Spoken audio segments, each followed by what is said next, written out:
I watercolored this hair with a door dye in hot water and I let it sit for about 15 minutes. Next, I went in with the clear. I love this because when you apply it on your hair, any wigs that you have, it will give it that shiny, lustrous look. And I just applied on there with my hand and I let it sit for what it says on the box for about 15 minutes. I go in with my powder bleach. I just use the basic white one in 30 Developer. I use 1 scoop since this is a closure. And like I said, here's the 30 Developer. I just eyeball it. I mix it in until I kind of see the consistency that I want.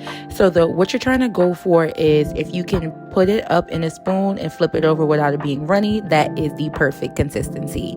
Here, I'm just applying it with the fork that I'm using. Don't judge me. This is what I had on hand. After I apply that, I'm just going to use a regular dye brush and just smooth that in. Since I did get it that right thick consistency, I won't have to worry about it bleeding in. Here's another shot so you guys can see. Make sure you are getting the corners of each and every knot. With this wig, the knots were small, so I didn't really have that much to worry about. Here, I'm just eyeballing my work. Next part, I'm going to be using foil, just letting it sit in there. I let it sit for about 45 minutes since it was a 30. My camera did die, so you guys couldn't see me rinse it out, but I do those in my previous video. Here, I'm just going to pluck. Now, this wig already came kind of thin at the front, which I liked because it was more natural. But I did go in and do very little plucking. I'm taking away some of those big black dots because when you come to lay that down, those dots do show. So here is what I'm working with. Always remember to comb out, and you're going to see this is how much hair that I actually plucked out. I didn't go in after their hairline and I part because I'm also going to pluck behind the hairline as well. There's really no method that I do. I just kind of let my tweezers be slanted and just get to plucking. I do part on both sides, as you guys can see, because I want them to be even and equal. You can do this with a closure, a frontal, no matter the length. If you notice, I do hold my tweezers slanted. That way I can kind of get that look, since that's going to be the way that I mold my hair down. I would say don't pluck straight back because you'll see bald spots when you try to put the hair in different hairstyles. It's officially hot comb time. So if you guys don't know how to get your wigs flat, it's all about the wrist work of the hot comb. So if you noticed, I am just combing it through and smoothing it with my hands. However, I am combing it and I'm using the base of the comb to glide down. So let me know if you can see it right here. Comb through, use that base and lay it flat just so that he can smooth it down a lot better. I'm going to give you guys another view as well.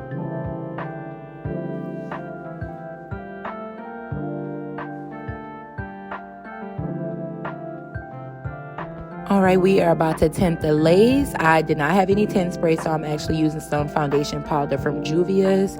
Here, I'm just going in and making little light circles just to make sure I can get a tint of color on the lace before applying it on my head. The next part is to lock in that powder with a regular hairspray. This is the Garnier Fructis. Here is what the wig looked like on. When I tell you it is so bouncy, flowy, and soft.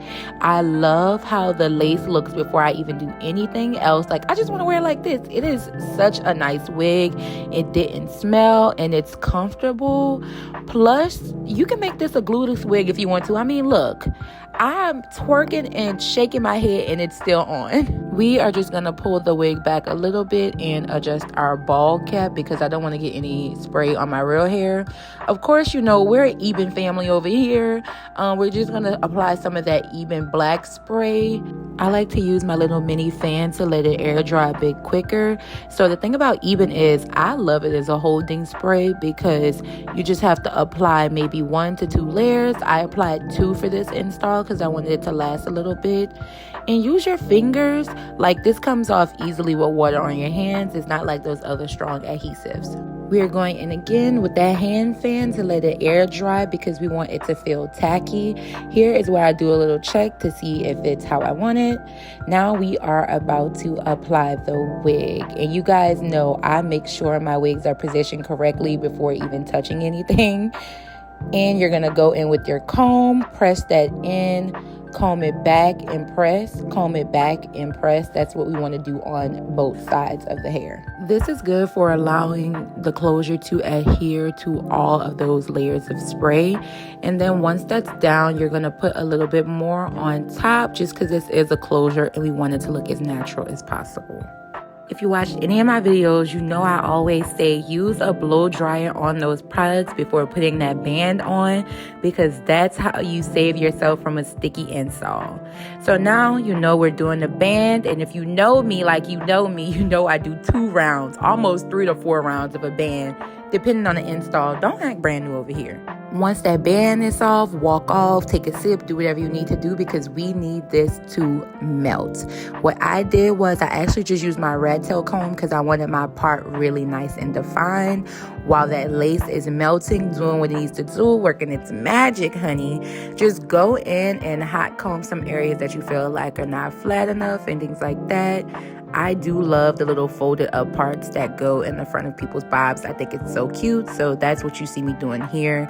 I like the little volume in the front. You know, I don't know what to call it, but the girls are doing it and I'm one of the girls. I love this little hairstyle.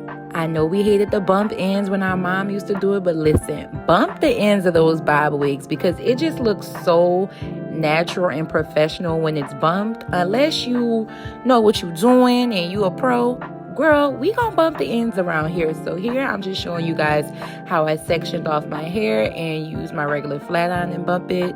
I spray hairspray afterwards, but some people spray it before. It's just a personal preference. It is time to remove that band and see the magic that we've done. Oh my God. I mean, it looks like it's coming out of my scalp. So we are about to cut that lace, do a small cut in the middle, and pull some of it back because we don't need all that lace. Now, if you notice, I'm cutting in a zigzag because we want this to look as natural as possible. Please, I beg you, please do not cut that lace straight across. We are cutting in a zigzag because this result is more natural, I promise you. And this is what we're going to use to melt that lace. This is the even tinted mousse. You're going to put a little bit in the top and use a regular brush. And I just want you guys to pay attention to how I'm applying it. I love this mousse because it's so easy to make the lace disappear. I mean, look at it. Voila, gone. This is such a great product to have in your arsenal if you're a beginner, and it just yields the best results when it comes to making that lace disappear. Let's go in with that spritz. You know I love using spritz on my installs. We're going to put it on our finger and apply it. I just feel like it locks in whatever adhesive you have on there. And you know me, I want to say blow dry all your liquid products before putting on that band because you do not need it to be a sticky mess. That's a whole different problem for a whole different case. Go ahead and apply your band as you normally would after you've dried those products. And while that band is melting, I just went in and combed out my hair, kind of got it styled the way I wanted it to. When I tell you, Karlami hair is a go-to. Here is the final reveal. I don't know why I get so nervous after doing it, and I follow the steps correctly, but it's like if it looks a mess, I'm gonna have to start all over, but let's see.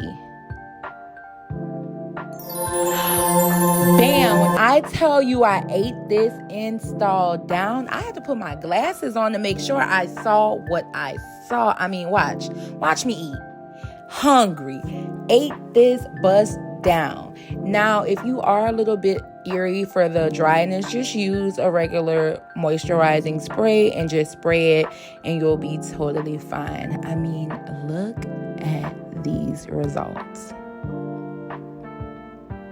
Here you see I'm just popping my ish. It's flowy, it's bouncing, it's eating, it's just doing all the things. These are the final results. Let me know in the comments if you would try this $39 bob wig.